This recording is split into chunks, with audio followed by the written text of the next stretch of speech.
A sash belt is a gorgeous way to spruce up your wardrobe.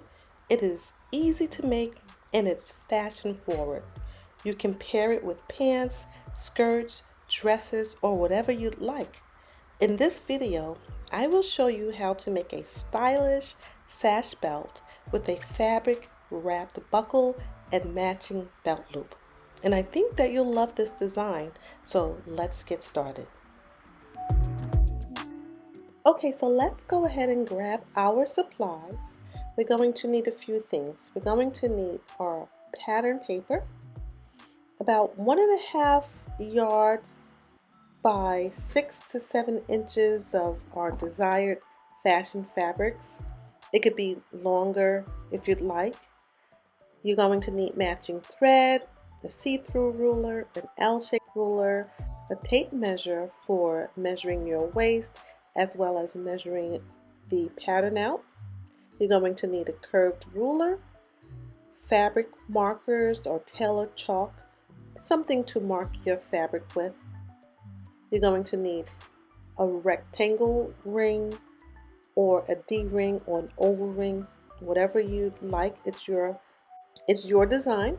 You can choose whatever type of ring you'd like. Just make sure that it's going to fit.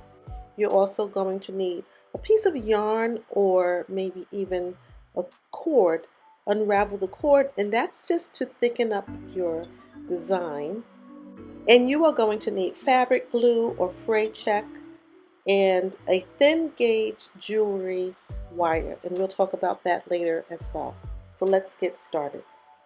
Okay, so let's start by drafting our pattern on the pattern paper, or you can draft it on your fabric. I have a sketch here that shows you exactly how it's drafted on the pattern paper. It's basically straight lines, but if you don't want to use the pattern paper, you can draft directly on your fashion fabric, depending on the type. The first step is to clean up the raw edge, and I'm going to use my L square to do that. I'm going to go as close to the raw edge as possible, and I'm going to go ahead and square that up. Now, your ring may be wide, it may be 1 inch, 2 inches, 3 inches. Mine measures 1.5 inches. So I am going to create a 2-inch mark because I am going to be sewing a 1/2 inch seam allowance.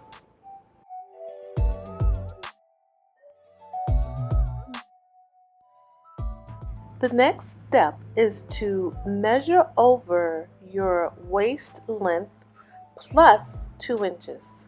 So for this demonstration, I'm using a 32-inch waist plus 2 inches, so that's 34. So I'm going to put a mark at the 34 inches. And remember, you're working on the fold line. Next, after I have my waist measurement mark, I'm going to go ahead and square up 3 inches. Now, continue measuring over the desired length of your sash. For me, that's going to be 23 inches, and I'm going to make a mark. Now go ahead and square up 6 inches. Next, determine your tip. Determine if you want it to be 3 inches or 4 inches. First I started with 3, but I think I'm going to do a 4-inch tip. So I'm going to mark 4 inches, and I'm going to make a mark so I'll know where to start. And square up. Now next, connect your 2-inch line from the beginning to the 3-inch line with a long ruler, and then we're going to go over to our 6-inch mark, the one that's 4 inches from the end, and we're going to connect the 3 inches to that mark. I'm going to use my curved ruler to finish the connection so I'll have a nice smooth line. Next, we're going to connect that 6-inch mark to our end, forming a nice diagonal tip. Okay, so here we have it. At this point, I would make some markings. I would make my notches or anything that I need to help me sew it. It's a 1/2-inch seam allowance. And then I would just cut it out. Use your rotary scissors or sharp pair of scissors and cut it out, and you have your fabric ready to go to the machine. Alright, so I'm going to start from the fold here where I made a mark 1/2 inch in from the raw edge, and then I'm going to stitch 2 stitches.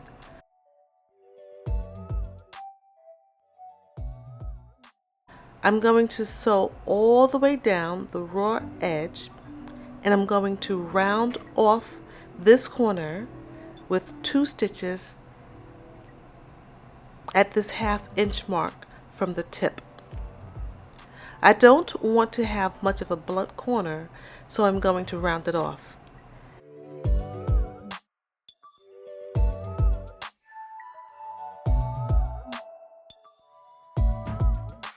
Then I'm going to go all the way to the end. Make sure not to sew over any of your pins. Remove them. At the end, I'm going to backstitch to close it, and I'm going to leave it open at the end because this is where I'm going to turn it right side out.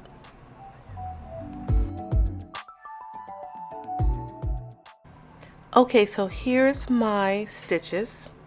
I have 2 stitches here at the corner. As you can see, it's a nice curve, it's not so blunt. And I have 2 stitches up here at the tip. So the point is not to have a sharp point. Okay, before I turn my belt right side out, I want to layer my seam. It's seam grading, that's another term for it. And what that means is you want to layer one seam shorter than the other, and that reduces bulk, and it gives you a smooth finish on the right side. And I am also going to trim my other seam down about 1/8 of an inch, and I'm going to do this all the way down my belt, and I'll be right back. Now that I've trimmed my seams, I am going to press them open towards the belt. And then I'm going to use a clapper to set that seam. And I'm going to do this all the way across the belt. Now you've seen me do this in part 1. It's a great technique. I love it, and I really do suggest it.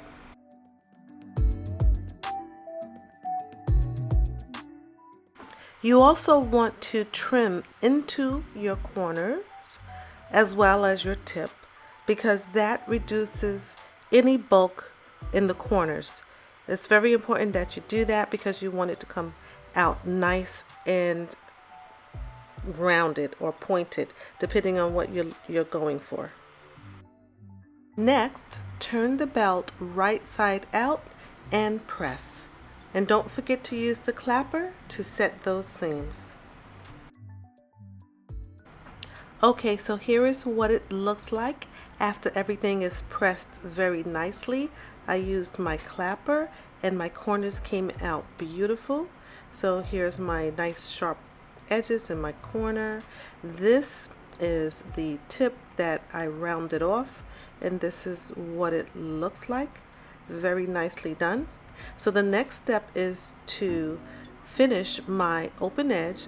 I'm going to take it over to the serger, and I'm just going to serge this open edge closed.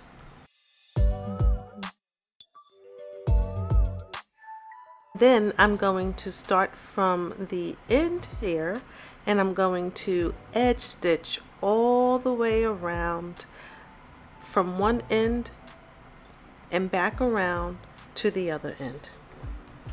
Okay, and this is what it should look like. You want to make sure that you have nice, sharp corners that's done well. So my corner is done very nicely, and this is what my tip looks like. It's done very nicely as well. Make sure that your stitches are nice and straight, and this is what it looks like, and we're all done. Let's move on to the next step.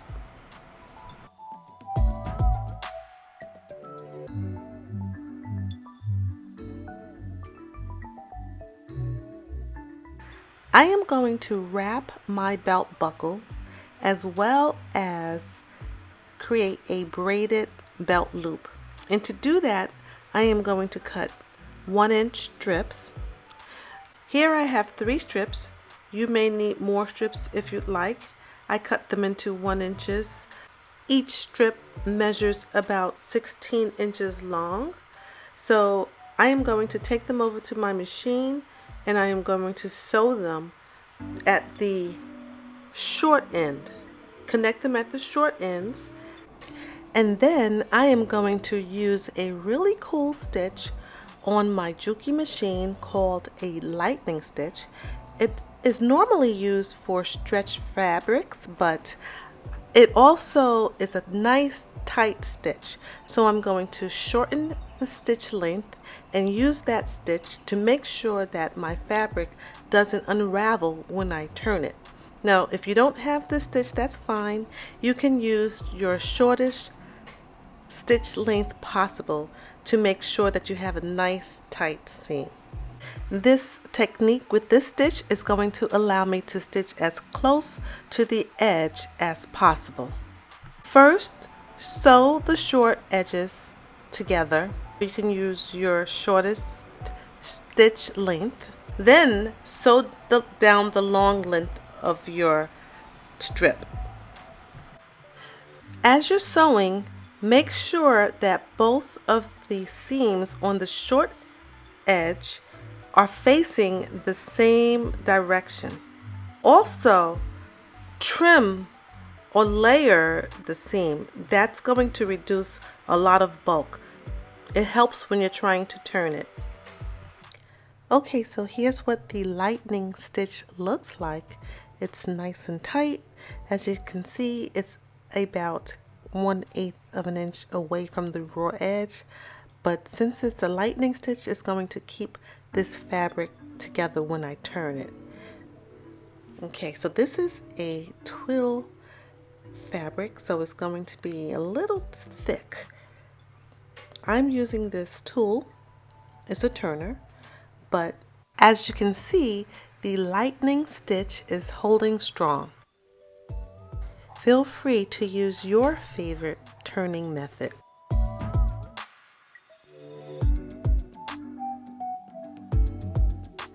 The next step is to press your strip nice and flat, and if you would like, if your fabric is very thin, if you'd like, you can use yarn or one strand of cord to insert into your strip, and that will give your strip a little bit more fullness.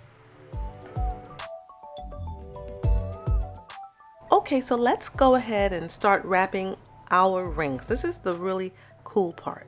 You're going to wear gloves because, at least I am, because I'm going to be using glue. So feel free to use gloves if you'd like. Make sure that you have enough of your strip to wrap around your ring.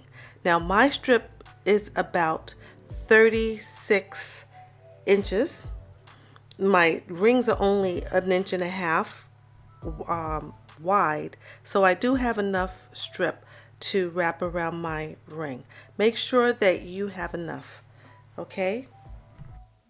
So let's start by grabbing our fabric glue, and we're going to protect our hands or our fingers from the glue. And I am also going to protect my sewing table by putting a piece of paper under the glue. I don't want to get glue on my table. Start by clipping any threads or any loose hanging threads from your strip, and then wrap one end of the strip around your ring. Add enough glue to adhere the ring and the fabric together. Now we're just going to put this to the side and let it dry. It's going to take a few minutes, so you can go and do something else while it's drying, and when it's dry, we'll continue. Okay, once your fabric glue is dry, let's start by grabbing our other ring, and we're going to start weaving our strip in and out of each ring. The process is very simple, so let's start by grabbing our second ring and laying it on top of the strip.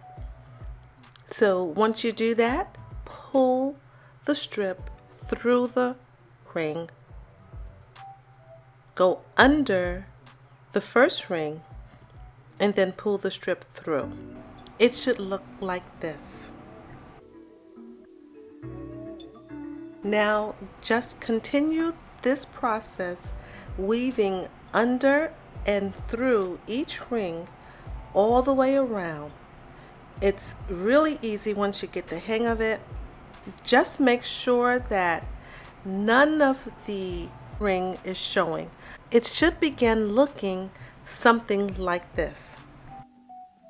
Once you have your rings fully wrapped, you should have a small strip of fabric left over. Hopefully, if you've sewn enough strips together, it should have been long enough to wrap your entire rings. If you have some left over, what you're going to do is just snip it off and glue it together. And make sure you glue it on the inside of the ring where it's not being seen. Okay, so that's it. Now just set it aside and let it dry. Now once our ring is dry, we're going to put the end of our sash belt through the ring, and we're going to attach it to the belt. So we're going to put it through and we're going to sew it. Now make sure that you have wrapped it around the ring on the side that you glued. So remember, we had a 2-inch extension, which is perfect because we want to make sure that the belt fits all the way around our waist circumference. So that 2-inch extension is what we needed.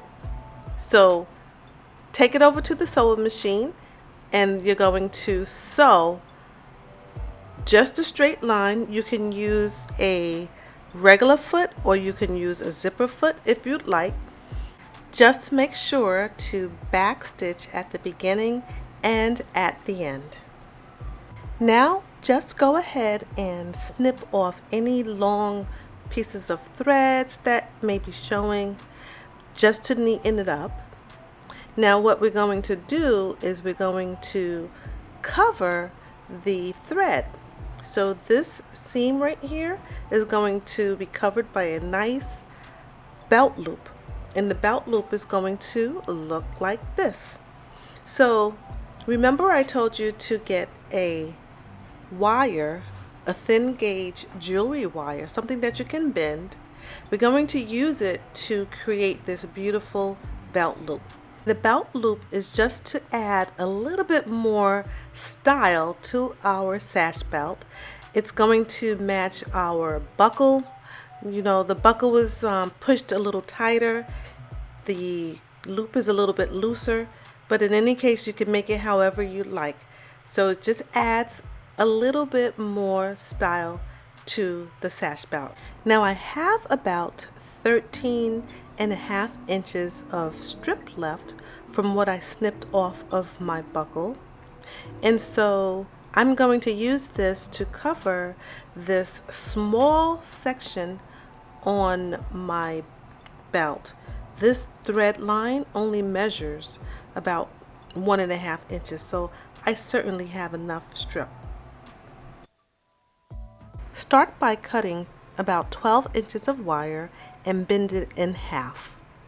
Next, take your strip and put it through the bent half of the wire, and then start weaving the strip in and out of the wire. So under and over, and under and over.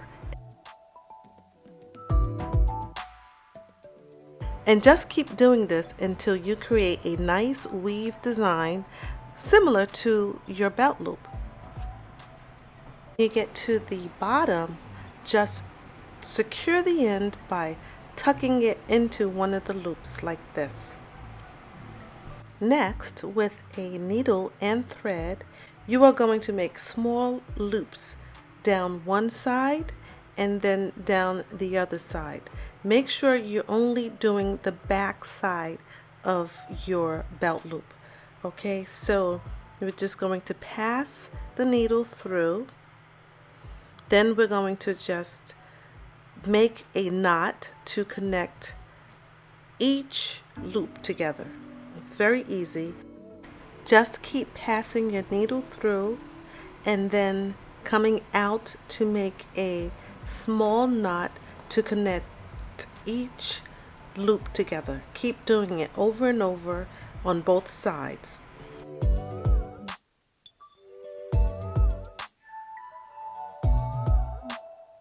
When you are finished, go ahead and pull your jewelry wire out from the top, which is the bent side. Just pull it straight on up and out, and then as you can see, you're going to have nice neat rows of knots on one side and a beautiful weave on the other side. Now I'm ready to cover my seam. I'm just going to lay my beautiful belt loop over the seam, and with a needle and thread I'm going to connect the back part of the belt loop with a needle and thread.